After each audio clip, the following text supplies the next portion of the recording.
All right, well, so I'm gonna kick it off. Just a reminder, like every week, to switch into speaker view and to drop any questions into the chat should you have any. I'm gonna grab them as we go along. I do have a feeling that today we're gonna have more than usual, so please drop them in there anytime, and don't be afraid to drop more than one question or the same question more than once if you think I missed it. Just quickly before we go ahead, I'm gonna introduce next week. We're going to have Amy Leon, who's a leisure and luxury specialist and owners of Adventure by Amy. She's going to come on to talk about making sales through social media. She's actually been pretty successful during this quarantine period, making sales and adding clients through social media channels. So I think she's going to be a great resource. As always, we'll shoot out the link after we're done here, and you can go ahead and register next week. I also want to drop a couple links in the chat. One's to my Facebook page. If you want to reach me, you can do it there. And then I also want to drop in TMR just recently, we did our first travel advisor sentiment study. We partnered with MMGY to do this, and we wanted to gauge sort of the temperature of the travel trade coming out of COVID-19. We released the first results this week, and we're really excited about it. We think it's going to be a good resource for everyone, and I'm going to drop that link in there. If you feel like checking it out, you can go ahead and do that. Okay, so today we're going to talk about hiring and retaining talent. I know it's been a significant time of stress in the industry right now, but there's inevitably going to be a lot of moving around, and we thought it would be great to bring on someone who knows the best practices and could give us some advice on hiring and getting hired. So this week's guest, without further ado, is Kerry Dyer. Kerry is the Vice President of Talent Development at Brownell Travel. She has more than 20 years of experience of industry and sales experience, including spending over a decade with Four Seasons Hotels and Resorts and a few years with the Mandarin Oriental Hotel Group. So I'd like to welcome Kerry to the conversation, and I want to say thank you for joining me today. Dan, it's a pleasure to be here. Okay, so we're gonna jump right into it. I think that we're gonna try to cover as much ground as possible. So the first thing I want to talk about is, I know again COVID-19 has sort of put a lot of stress on us, but I want to talk about making the decision to bring someone on board. Before we get to the practical of sort of how you do it, I want to ask you, what things should people who may be unsure of whether or not they're able to bring another person on board think about? Is it just that the workload has gotten too much? Is that they finally have the ability financially to do it? Is there any other sort of things they should think about before making that decision? I think, so we're sort of talking in a non-COVID world right now, I think, in answering that question, right? A pre or a post.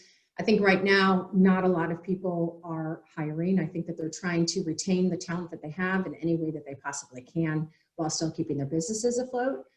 But if we're thinking in more normal times, whatever that's going to look like on the other side, you mentioned workload and revenue, and those meet together. We have found that those meet typically around the $100,000 in revenue mark for a travel advisor. Okay. And that's the point where they are stretched to the point they can no longer be stretched, and they have diminishing returns in the time that they're spending. And it's also where they're at a place financially where they can actually invest in their business. And it is a challenge for a lot of people to think about taking 40%, maybe 30 or 40% of that revenue and investing it in an employee or someone to help them with their business. But what we have found every single time is that within 12 to 18 months of that investment, they have doubled their revenue. So they've paid for that person and they have increased their overall bottom line. Okay, well that's, so the $100,000 mark and 12 to 18 months you look to sort of get some kind of payback for bringing someone on board. Yes. So when we spoke earlier in the week, you mentioned that there's two positions that advisors should consider when hiring. Do you want to talk about the two positions that we spoke about earlier in the week? Sure. I think it comes down to the two main points of pain for travel advisors are administrative tasks and marketing tasks. And so I would say that those are the two biggest categories that advisors and companies, travel agencies as well, are looking for support. Okay, so let's tackle one at a time. I think let's look at the administrative assistant role first, because I know when a lot of people think about their business, there's a lot of talk about ICs, there's a lot of talk about partnerships and things like that. But I know that the tasks you spoke about, the pain points for the travel advisors, a lot of them can be accomplished by bringing someone on to do administrative tasks for you. So what kind of things can an administrative assistant typically do for an agent? I mean, what kind of stuff can they offload to the administrative assistant, and how do you go about finding one? I think that the critical point of a successful travel advisor, their main role is sales and product development. So they're the things that they love to do and the things that they are best at is the client connection, the client acquisition, and then fulfilling their needs of exceptional travel experiences through the itineraries that they design. Okay. From there, everything else can just sort of fall away. And so I think that includes everything from invoicing to VIP letters to connecting with your suppliers, RFPs, marketing. I mean, there's a whole list of different things that an administrative assistant can do. And until an advisor is willing to offload that, they will never progress or get to the next step of it. And so, in answer to your question of how do you get there, we really believe you have to identify what you're looking for. And the reason why I put it into two different buckets is because someone who has the skills to help you administratively may not be the person who can help you with marketing needs, and vice versa. And so before you understand who you're looking for, you need to understand what you're looking for. And that, we believe, is 100% tied to the idea of putting together a job description. We have found that the employee or the employees who have failed along the way, the connection didn't work because neither one of them, the employee or the employer, really had an understanding of what the roles or the expectations are. And so by putting together a job description, you are able to outline the role and you're able to set the expectations. And how you're getting to that job description, and believe me, it feels like a lot of work and people don't want to do it, but it can be really simple. What we advise for people to do is just keep a little list on the side of your desk or on your phone or wherever it is that you keep your information and your running thoughts whenever you have them, is every time you come upon something that you don't enjoy, that you don't do well, or that you don't do efficiently, you're going to keep track of all of this. And then at the end of it, you're going to assess, okay, how many things are in my administrative task category and how many things are in my marketing category? And it's going to help you define who you're looking for and what you're looking for. And I just want to make one little note on explicitly honing in on the idea of something that you do well versus something that you do efficiently. Marketing is a place where people struggle with this a lot. We have a lot of marketing professionals who are in their second career, and they do marketing well, but they are so self-critical, they don't do it efficiently. And so it turns out that the marketing professionals are actually the ones who need to outsource so that they can keep moving and that they can increase the productivity of their business. That is interesting that, you know, you might think something's a strength of yours, but if it is making you inefficient, I think that's definitely a conversation you have to have with yourself. We have two questions, Kerry, and I'm not sure how much information you can give about this, but both Dan and Michelle want to know, do you have any advice on average pay or average salary for an administrative assistant? It varies everywhere. I mean, you know, it really depends on where you're living and where you're outsourcing to. And I think we're going to dip into that whole idea of remote workers in a little bit, Dan. Yep. But I would say no. What I would encourage you to do is do your research of what might be the norm for that area, but also understand that there's a whole new world of nomads that are out there. And so you can't just tie them to whatever the demographic and the pay scale is for where they are. The most simple thing that you could do is do some research, talk to some people. You have to set your budget first, right? It doesn't work backwards. You can't just say, oh my gosh, I love this person or I love this handbag, but I can't afford the person and I can't afford the handbag. You have to understand what your budget is, and then that's going to lead you to the people that you can afford and make a difference for your business. Let's just stick with administrative assistant right now. I mean, do you have any advice on how long it'll sort of take someone to hire once you find someone, once you agree to work together? How long it would take to sort of get them up to speed, or any tips about getting them up to speed and getting them fully involved in your business? The answer to that is it will go as quickly as you allow it to do. So there is a finite amount of things that you need to teach someone, and it's not going to just happen on its own. So if you carve out the time, I'm a huge proponent of time blocking. No matter what it is that you're doing in your life, in your business, time blocking is critical. And so by putting it on your calendar and outline. You know, I think that if you were to work for a corporation, that HR person or that lead is going to create an agenda of this is what we're covering and when we're covering it. You as an independent contractor are a business, you are a corporation. So invest that amount of time into the ramp up for that person because you want to get them trained as quickly as possible to get them up and running, to help yourself. Remember, that's why you actually hired them. And then the second thing is when you give time and care and attention to the person that you're hiring, they see how much you're investing in them. They feel valued, they feel empowered, and they want to hit the ground running to do the very best job for you that they can. So I would just say set aside the time, be purposeful about what you're doing, and it will go well. Okay, so we have another question. I do want to keep going with our interview, but this is another question about specifically administrative assistants.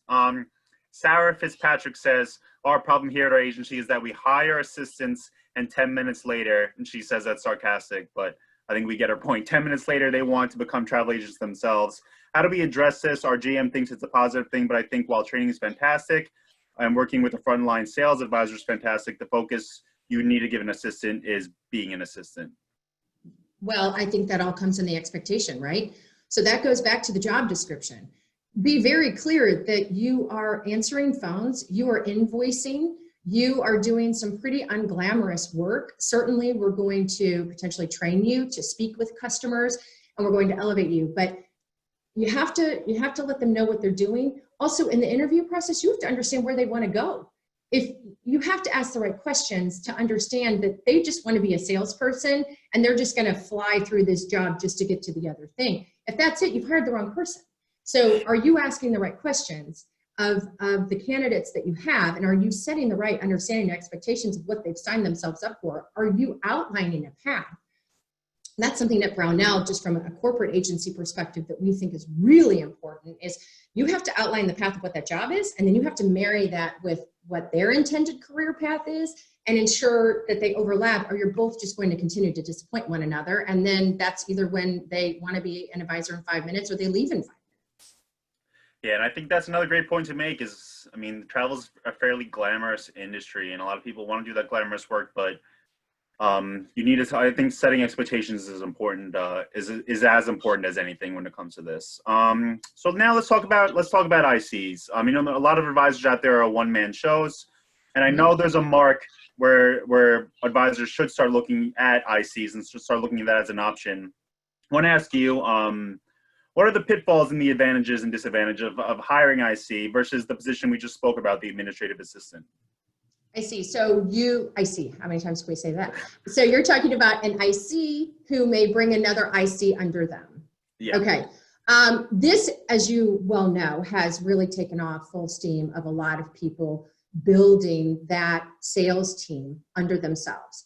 And there's certainly something to be said about it as far as bringing revenue into your bottom line.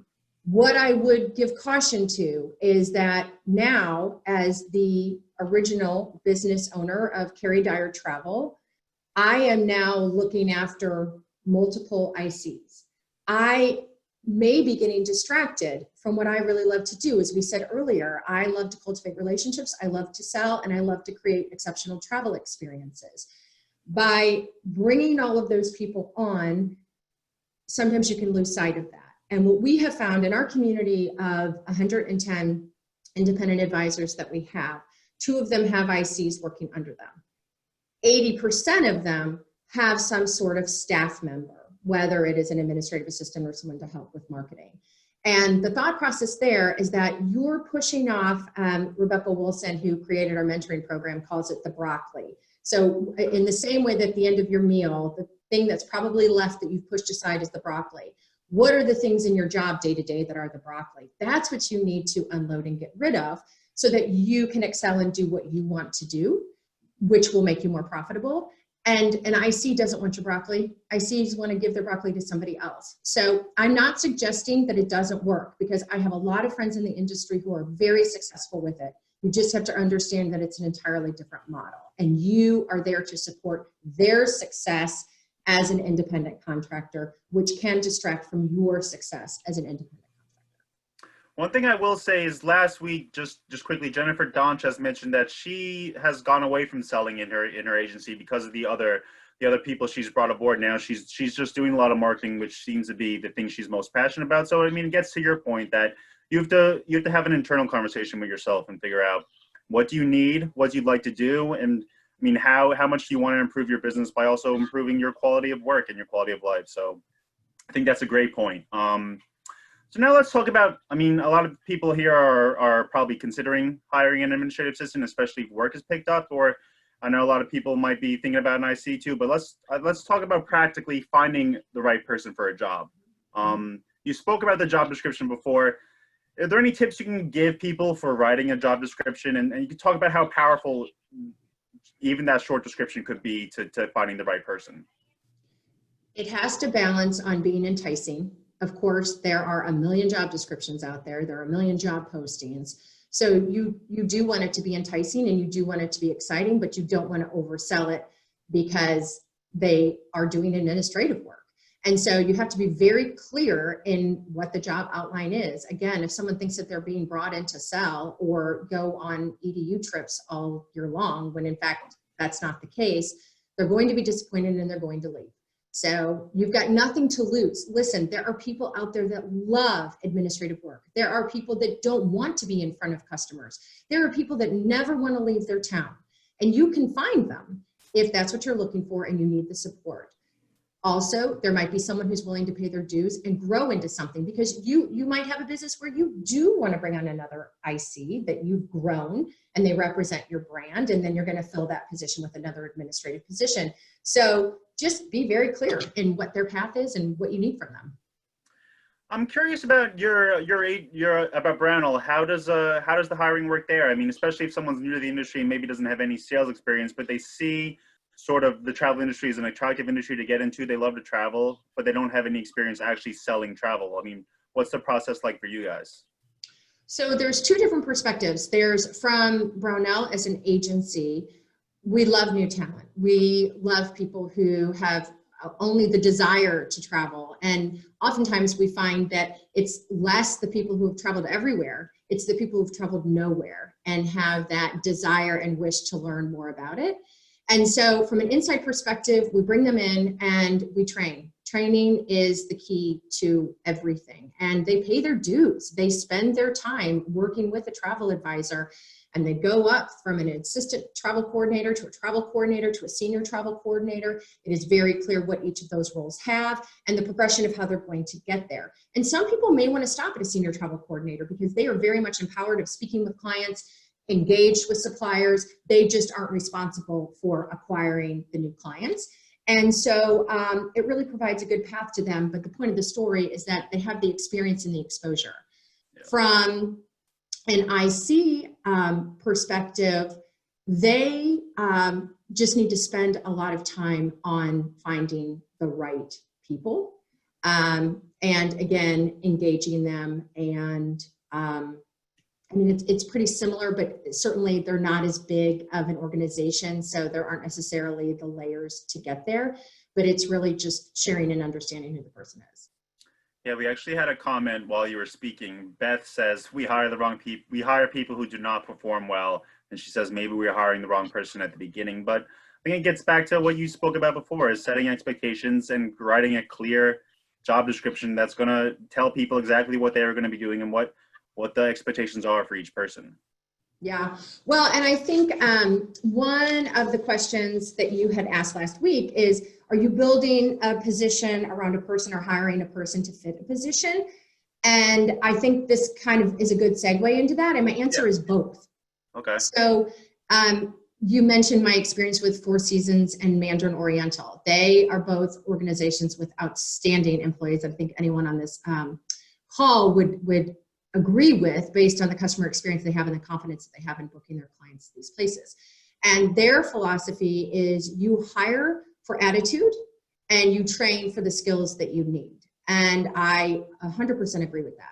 Brownell takes it one step further in that you also have to ensure that you understand the person's gifts and talents and inspiration of where they want to go. So someone may have the best attitude and fit so well culturally into your company, but they don't have the skill set for marketing. So you can't train someone to do something that they're not inherently good at or desire to do. So you do need to understand it's pretty complex. And yes, they have to have the right attitude.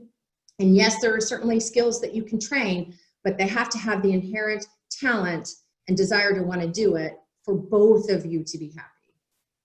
I think that's a great point, is that there's no, and then again, there's a lot of things that are going to be case by case basis. And I think hiring can certainly be one of them. I mean, there's best practices to follow, but I think you have to sort of look at each situation differently. Mary had a question about virtual assistants, and I think it's a good segue into the next question. Just finding talent in general. I mean, we spoke about administrative assistants, and I think that's going to be a discussion a lot of people are going to have internally after this call. But let's take it, finding administrative assistants. I mean, do you have any advice on what the first steps to take are? I mean, are job boards enough to bring talent aboard? Is there another avenue that agency owners and advisors can use to source talent? I would say try every avenue that you can to ensure that you're getting the candidates that you want. And again, this goes back to having the most explicit job description that you possibly can, so that you're not getting 1,000 resumes. You want people who really understand what they're getting into and really have a desire to have that job. I do think job boards are good. We use Workable a lot because that disseminates your job posting to many different sites and then aggregates the information back to you of the resumes that you get, and you can collect it in one place. And that works for administrative assistants that you're going to have in your brick and mortar, but that can also speak to remote assistants. The idea of remote assistants was coming. It was emerging. People were doing it. And now obviously where we are today, that doesn't feel as scary to a lot of people that it did before. We have an extremely successful independent contractor, Sarah Groen, who is in Houston, and her assistant is in Bahrain. And it works for her. And how did she find that assistant? There are two websites that she recommended, was Job Rack and Dynamic Jobs. And it speaks to that whole idea of younger people being nomads and being able to, you know, I think it sort of worked with the whole tech world, but it's just seeped into everywhere, that they're traveling the world and their desk is in a different place all the time. And so these are job boards that are out there that people are looking at. So it was Job Rack and Dynamite Jobs. Yeah, I do think, I mean, the digital nomad thing is becoming, I'm getting Instagram targeted ads now about become a digital nomad, work wherever you are in the world, travel the world and continue working. So I think that's going to be a boom at some point. I mean, it's booming now, especially with all these digital tools being forced on everyone with COVID-19. So I think that's a great point. And I did see, I'm not watching the chat, but I did see a comment, and I'm so glad, if it was Denise maybe that brought it up, I'm so glad you said this because I skipped too quickly. Referrals are extremely important. So in addition to the job boards, put it out on your social media, put it out through your contacts. Obviously, a warm lead of any kind is always has a higher success rate or higher close rate than a cold lead would have. And so whatever community that you have that you are in, that you can share your need for a person, is a smart idea. So thank you for bringing me back to that. I think we should head into that topic now. I mean, you spoke about those two job sites about finding people, but I know a lot of people are getting recommendations from friends and family about sort of people who are maybe recent graduates who are looking for work, people who might be looking to get into the industry, looking to cling on to an agent and looking to get an instruction to travel. I'm wondering if there's, I mean, what do you think about that kind of stuff, about the referrals? And what I know there's a lot of positive about referrals, what you just mentioned, but are there any negatives about getting those kind of referrals? Yes, sometimes a warm lead is too warm, and it feels really easy because they are adorable and you just love them and you want to give them a leg up and you want to help them, or you have to help them because it's your husband's boss's son or whatever that case may be. Sometimes too warm is not good because you don't have an objective perspective on what they can actually do. You've written that job description and you think, oh my gosh, I've just had such a great conversation with you. Forget about the job description. I know we're going to work so well together. And then that is just more complicated at the end because now this warm lead either wants to break up with you or you have to break up with them. So I would say that that would be the one downside of something that, of someone that's too comfortable. Dan, can I digress back to something really quickly? I remembered as we were talking about young people, I stumbled a bit when we were talking about new people into the industry from the independent contractor side. And if you'd allow me to digress just for 1 second, I think that there is huge interest and huge opportunity of young people getting into the industry. I think there's maybe too much focus on the 20-year-olds and the 30-year-olds, which are certainly very important. We went through an existential crisis in the travel industry a couple, maybe 10 years ago or so of, oh my gosh, our population of advisors is aging. We must recruit and replenish. And I think we went straight to the super young people, and there's so much to be said about the rising stars and the 30 under 30, and all of that is great. But let's not overlook the mid 30s and the 40s and the early 50s of people who have second careers. Either they were in a job where they have a varied network that they can call upon to start this business, or maybe they decided to be a stay-at-home parent, but they still have a ton of networks in that way too.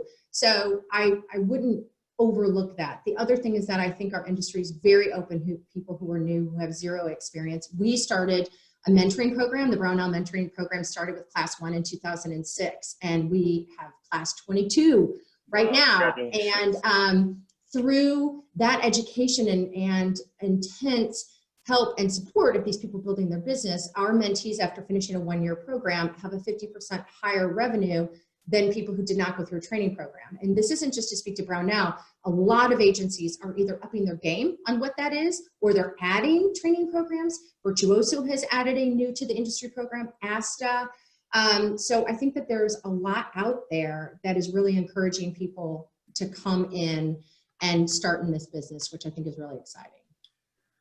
So Kerry, we have a question that was sorry about that word, but I'm not sure if you can answer this, but I'm going to ask it. Rubina wants to know, do you recommend hiring travel agents with base pay plus commission, or just straight salary? I know, again, it's a lot of case-by-case basis. I don't think a best practice for this is really available, but I mean, do you have any recommendations or any words of wisdom? I would understand the personality of the person that you're hiring. If you have someone who wants to plan travel, but they are not a go-getter, they are not someone who wants to have responsibility on their compensation, then they are probably going to be happy as a salaried person. If you have someone like me who's a salesperson and I want to be in charge of my destiny, and I want to be in charge of what I'm going to bring in, and that carrot for me, I am driven by my compensation, then you better have some sort of a commission structure in there for me. So it is a case-by-case basis, and I would just really understand what motivates the person you're hiring. And we have, again, one more question. I do think this is the most questions we've ever gotten in a session, so everyone seems super engaged. Don Cooper says, what do you feel about ICs who are even in their 60s and 70s? Oh, Don, I don't mean to overlook you. I'm so sorry. Hey, listen, 60 is, the new 30 these days. I love it. Please. Listen, I have a mother-in-law who's 72 years old and was ziplining in Costa Rica with us. So I'm all for it. I just think that there was the assumption for a long time that the 60-year-olds and the 70-year-olds were there and they were going to be leaving. And the good news is people don't want to leave this industry. We love what we do, and travel is also handed down generation by generation. So we can continue to keep our client list even as some are aging out. So I did not mean to have age discrimination. Welcome. It might have been a sarcastic question, but I want everyone to know that I am checking the chat. And Dan, I'm sure your knees are doing okay, so it's going well. Again, one more question, Kerry, and then I'm going to jump back into sort of what I planned for today. Anne wants to know, for new ICs, do you have any advice on what a good commission split to begin with is? I don't. I think that depends. You as a firm need to understand what you're providing to that IC. And I think that's going to help direct you in what you're basically charging an IC for that support and those amenities. And that can range across the board, and everything is okay because every IC wants something different. So if we at Brownell, we offer a ton of support, and there are other agencies that don't, and you have to find the right fit. Yeah, and Greg seems to be a fan of that. He says core values in attracting the best and finest talent seem to be important. He said that he knows your agency is committed to that, and he thinks he wants to know if you think it's going to become even more important to sort of have those core values post COVID when you're trying to bring in the best and finest talent. For sure. I mean, core values are critical. You have to, again, this all goes back to finding the right fit. And I'm glad that this was brought up, because I think a lot of times we consider an interview of any sort, whether you're hiring for an assistant, whether you're hiring for management, whether you're getting a contractor, whether you're bringing in an IC. An interview is a two-way conversation. Because you happen to be the one who posted the position, that doesn't mean that you are the one who's dictating everything that goes on. And that doesn't mean that you're the only one deciding what the fit is.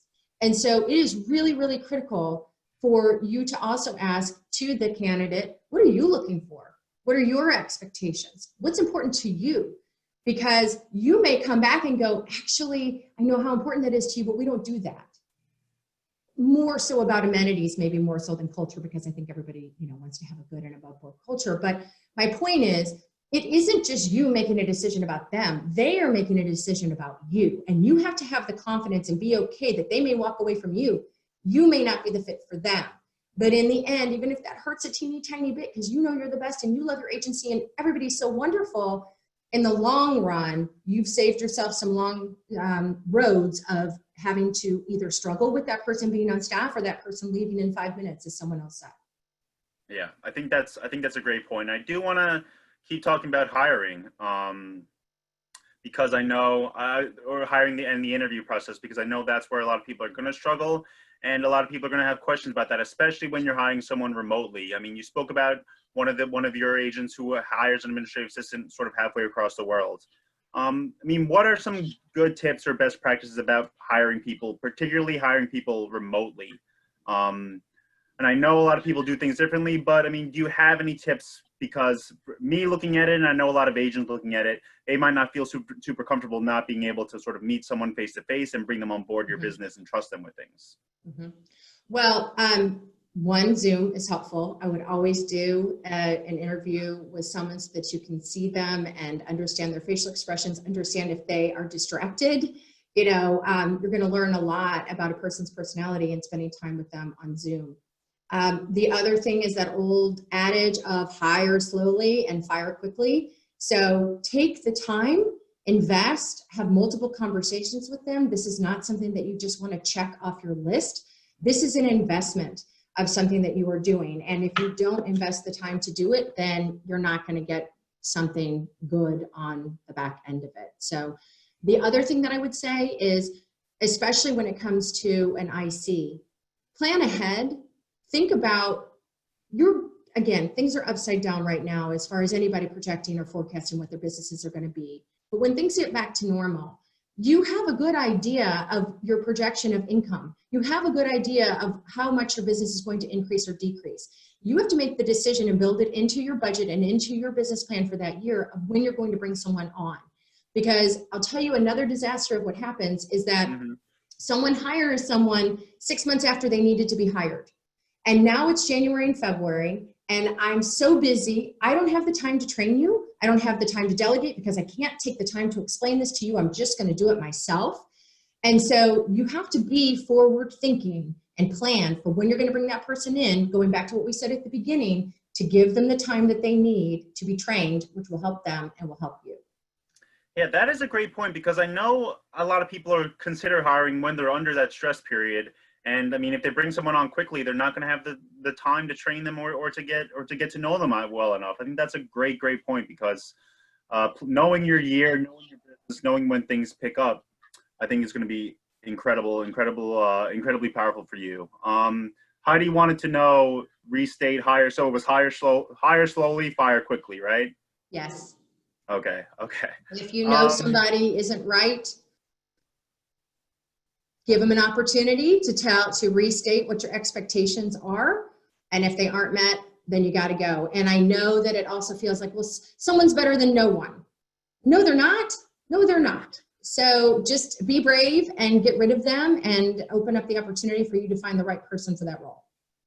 One thing I do want to mention real quick is that I know there's a lot of questions about sort of legal issues and things like that. We're going to be hosting a legal session in the future to cover IC contracts and hiring and things like that. We're going to get the marketing out to all you pretty quickly. So if you have any legal questions, just hold on, and we're going to get you the answers as quickly as possible. So the title of the session was hiring and retaining talent. I know we spoke about hiring almost this whole time, and a lot of people have great questions, and I'm glad we got to them all. But I do want to give you some time to talk about retaining talent, because again, with such a changing industry and with such a glamorous industry, I know people think there's a lot of opportunity out there, and sort of the grass is always greener and things like that. So I think it's important to talk about what's important and what are the best practices for retaining workers. Sure. Can I digress just on one more thing on hiring? Yes, you can. Yeah, you don't have to. I also don't want to overlook the gig economy. We all have to remember that freelancers are more prevalent now than they ever were. And maybe you don't need a 20-hour assistant, a 40-hour assistant. Maybe you just need to outsource that marketing that is such a pain, or you need to outsource new systems that you're putting in place because you're creating new templates for client engagement or whatever that might look like. There are a lot of opportunities for that. I think Fiverr, was probably one of the first ones out of the gate, but there's Upwork, there's freelance, there's TopTal. So there are a lot of places that you can go for freelance workers. Yes, you're going to pay them more per hour, but they don't have to stick around, and you don't have any benefits or anything like that. So, and your needs may change, and guess what?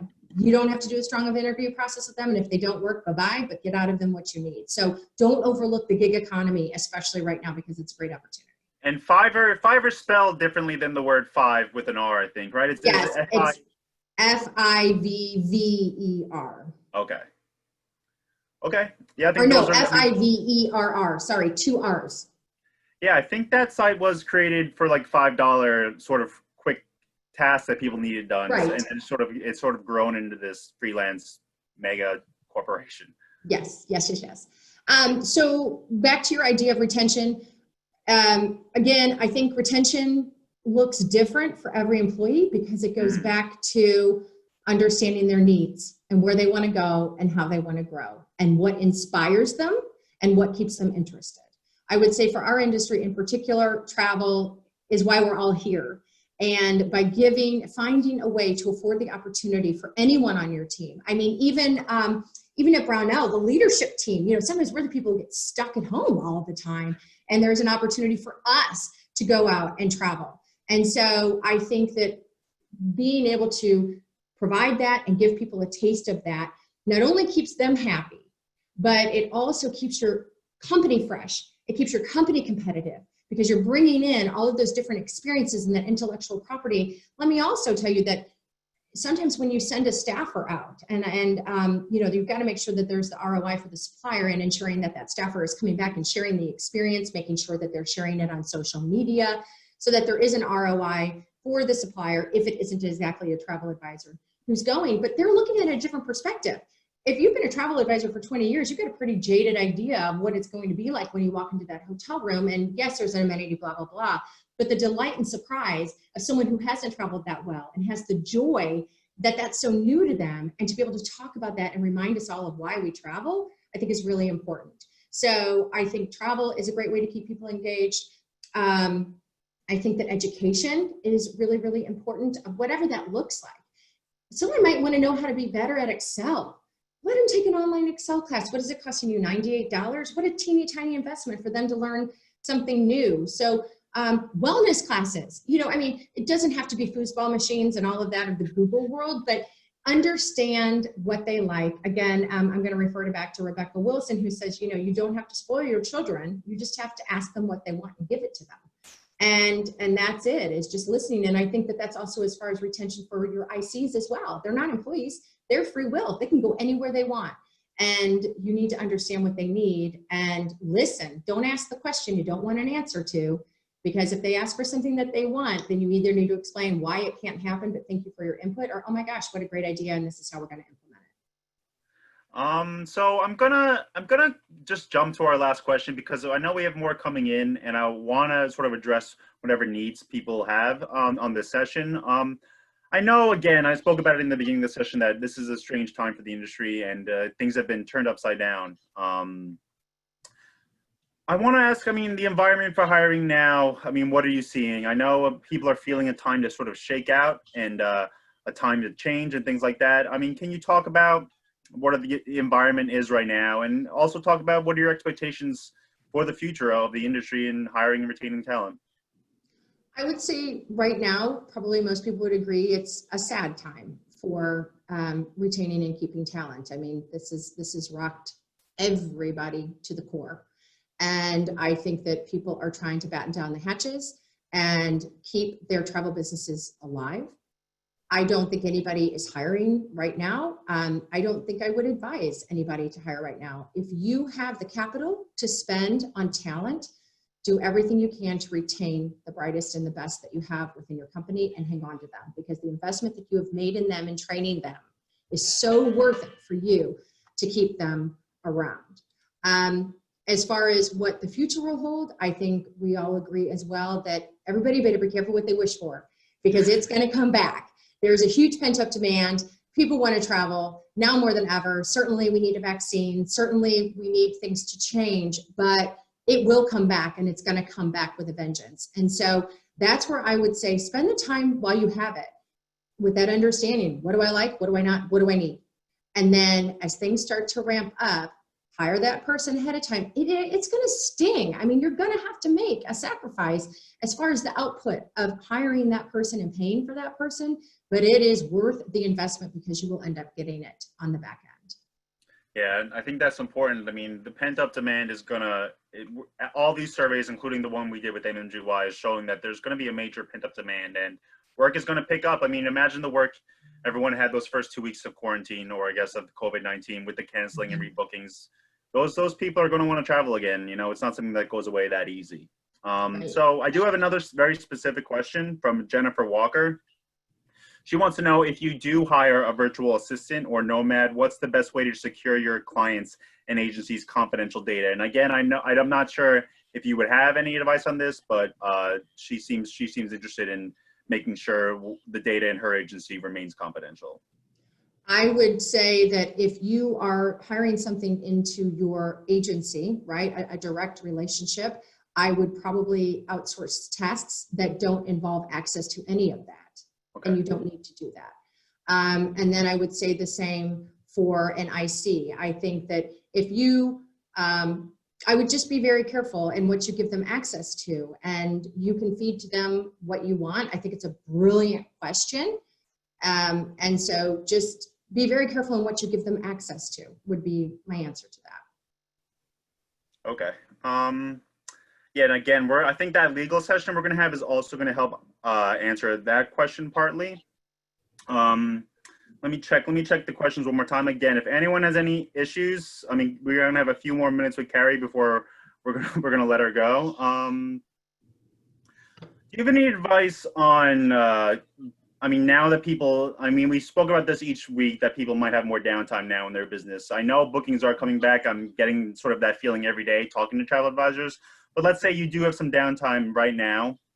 Is there anything a business person should think about when hiring and firing, or are there any practices or things they can build upon now that will make it easier to do hiring and retaining, or even doing any other sort of administrative work coming back? Is there anything they can invest in, or is there anything they should know about? Yes, I would say what we're encouraging a lot of people to do is to take a look at their systems. How are you doing things? So often everything that we do is reactive, and we're just managing what's coming in, and then by the time that it gets to July and we can take a break, we just need to take a break, and then the cycle starts over again. So you have this moment of clarity and this time of sort of ground zero to really look at your systems. And maybe it's something as simple as signing on for Asana or TravelJoy. Maybe it is a digital application that is going to help you day to day, and it's not actually a human being that's going to help you. Then once you get the system in place and you're comfortable with it and you figured it out, then understand how okay, I still have a need. There are still things in this list that I'm making, in this broccoli that's sitting here, that I don't want to do and I'm not good at it. And so then that's going to lead you down that path is the same. So I think just having a good look at your systems, having a good look. You mentioned legal, you know, that whole idea of risk management. I think that people are having a really in-depth conversation about that. People are having a very in-depth conversation about fees, and where fees is going to lead you to is your profit margins. And then that's going to help you understand that, well, I'll never be able to afford an assistant if my profit margins are X. So how am I getting my profit margins up to then be able to hire an assistant to then take me to the next level? Yeah, and again, I know I've been plugging a lot of our sessions, but in 2 weeks, we're going to have a couple of advisors on who specialize in service fees. So we're going to shoot that link out. Good. And anyone who's interested in that can shoot me questions over, and we're going to get them all answered. So I'm going to ask you one more from Julia, and then we're going to wrap it up. But I want to thank you for joining us today, Kerry. And I know we planned a sort of a big talk today, and it's sort of zigzagged in and out because of the amount of questions that have come in, but I think this has been extremely valuable for everyone. So Julia wants to know, regarding retainment, do you have any suggestions on what we can be doing now to keep morale up and investment there, given our mid-COVID world? Yes. I actually just participated, I didn't participate, I listened in on a Bain & Company presentation that they did related to travel and leisure. And something that they said that is really important for all of us now is we need to move from the war room into what's next. So I think that, and that was something that was really critical for us. And in fact, I shared that. We had our company coffee talk this morning, and that's what I shared with them is, okay, we are where we are. And we've made it through the triage, and there's been a lot of sad stuff and a lot of hard stuff that has happened. But here's where we are today, and all of the decisions that we've made and everything that we have gone to is intentional to have the infrastructure that we need to be successful, to be here a year from now, and to continue on. And we are so excited that you are a part of that and what is going to propel us forward so that we can be brave when that time has come. So I think it is really important for you not to be sad. And if you are sad, take it elsewhere. I mean, it's like not crying in front of your kids sometimes, you know, you just have to suck it up, and you have to remain enthusiastic, and you have to celebrate the wins. We were sharing the number of res cards.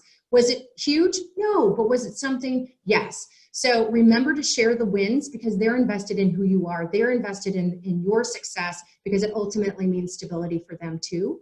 And I'm not saying don't share the things that upset you, but not as much as you need to. So just remain optimistic and give them a reason to want to continue on and to be excited about this industry, because it will come back. Yeah, I think that's some tough love, but I'm glad you gave us that message, and I really do appreciate it. So for everyone, I'll drop my email now into the chat. If anyone wants to reach me, you can do it there. And again, I want to say thank you so much, Kerry. I know the conversation is sort of zigged in and out, but I do think we got a lot of valuable information, and I think you were really helpful to everyone. So I would open it up to applause. Everyone can sort of give Kerry a virtual applause. And for everyone out there, we're going to shoot out the link for next week's social media session. And I want to thank everyone for joining us, and hopefully I'll see you guys soon. All right. Thanks, Dan. Thanks, everyone.